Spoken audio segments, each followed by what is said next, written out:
Seja bem-vindo ao canal Disco Livro e Fé, e no sintetizador de hoje darei início à síntese do livro sobre o Novo Testamento, de Mark Driscoll. Já trouxe aqui no canal outra obra de Mark Driscoll sobre o Antigo Testamento, em que falei um pouco sobre o autor e sobre esta série de livros chamada Um Livro que Você Vai Realmente Ler. Você pode conferir aqui em cima no card ou abaixo na descrição o link para acessar ao vídeo ou aos vídeos desta outra obra de Mark Driscoll. Sobre o Novo Testamento, foi publicada originalmente com o nome On the New Testament, no mesmo ano e pela mesma editora da outra obra mencionada. Igualmente no Brasil, mesmo ano e editora da outra obra citada. O livro possui aproximadamente 90 páginas e é dividido em duas partes. Desde já quero pedir gentilmente que curta, comente e compartilhe, não somente este como os demais vídeos do canal, caso goste do conteúdo.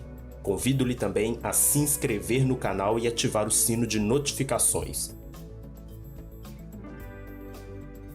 Tanto a história como a Bíblia é dividida em dois tempos.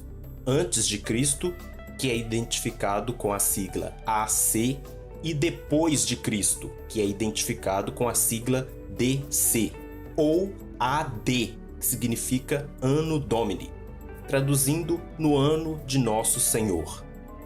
Os livros do Novo Testamento foram concluídos no final do primeiro século depois de Cristo.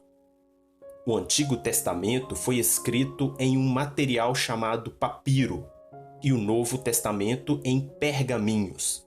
O primeiro era feito de junco e o segundo de pele de animais. O Novo Testamento foi escrito por pelo menos 8 autores diferentes, obviamente inspirados por Deus. Sendo assim, poderíamos dizer que foi escrito por Deus, o qual usou homens com suas respectivas personalidades e estilos.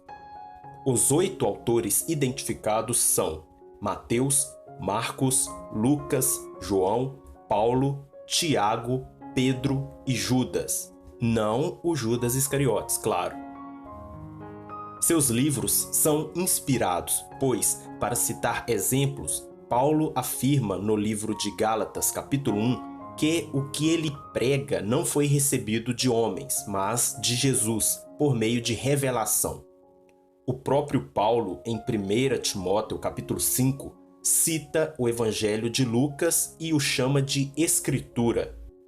Pedro, que foi o líder dos discípulos, recomendou no capítulo 3 de sua segunda carta que os irmãos se atentassem para os ensinos dos apóstolos, incluindo Paulo. Reforça que o que pregavam era a verdade de Deus o fato de muitos terem morrido sem negar o que pregavam. Muitos tiveram mortes terríveis por conta disto. Se fosse mentira, se fosse invenção, poderiam ter negado, mas não, sustentaram o que haviam dito. Geralmente as pessoas mentem e inventam histórias para conseguir status, dinheiro e poder. Mas eles viveram na pobreza. Também, em seus escritos, relatam muitos de seus defeitos e falhas vergonhosas. Quem é que, ao escrever uma mentira, ao invés de preservar sua imagem, revela seus podres, vamos assim dizer? Quem é que, ao trazer ensinamentos com segundas intenções para manipular os outros e se beneficiar, se coloca a si mesmo como pecador e que não se coloca acima dos outros? O livro de Malaquias, último livro do Antigo Testamento, termina dizendo que seria enviado o profeta Elias. No capítulo 1 do livro de Lucas, do Novo Testamento, se confirma isto. Nesse meio tempo da espera da vinda de Elias, que se referia a João Batista, Deus não inspirou nenhum homem a escrever livro algum. Para responder se o Novo Testamento contém erro ou contradição, pode-se usar um silogismo, partindo da premissa de que Deus é o autor da Bíblia, como foi dito anteriormente. Sendo assim, Deus é o autor da Bíblia, e Deus não erra. Logo, a Bíblia não contém erros nem contradições. Porém, devemos reconhecer que há muitas passagens misteriosas na Bíblia, difíceis de serem compreendidas.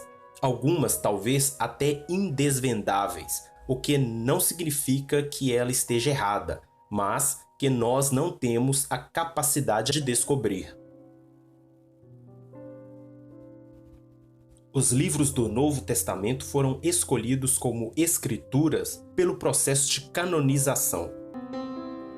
O que os livros canônicos do Novo Testamento têm que os diferenciam dos livros ordinários são, primeiro, que sua produção foi fundamentada no testemunho visível da vida de Jesus, assim como sua morte e ressurreição. Segundo, eles trazem verdades a respeito de Deus e não se contradiz com o restante das Escrituras.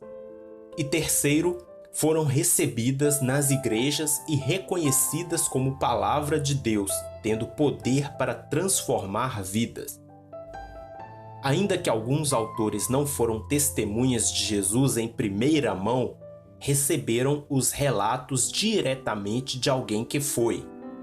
Por exemplo, Marcos recebeu todos os detalhes da história de Jesus diretamente de Pedro, que foi uma testemunha ocular. O testemunho ocular era o mais seguro da época, e centenas de pessoas testemunharam. Se não podemos confiar nos relatos deles, não deveríamos confiar em mais ninguém. Assim como no Antigo Testamento, o Novo Testamento tem os apócrifos. Foram escritos de forma mentirosa, falsamente atribuídos a outros, como o intitulado Evangelho de Tomé, Atos de André, Apocalipse de Pedro e outros. O cânon, como se tem hoje, foi confirmado no Terceiro Concílio de Cartago, no ano de 397, onde Agostinho de Hipona estava presente. Encerro por aqui, mas estarei dando continuidade ao livro sobre o Novo Testamento. Que a paz seja com você e até o próximo Sintetizador.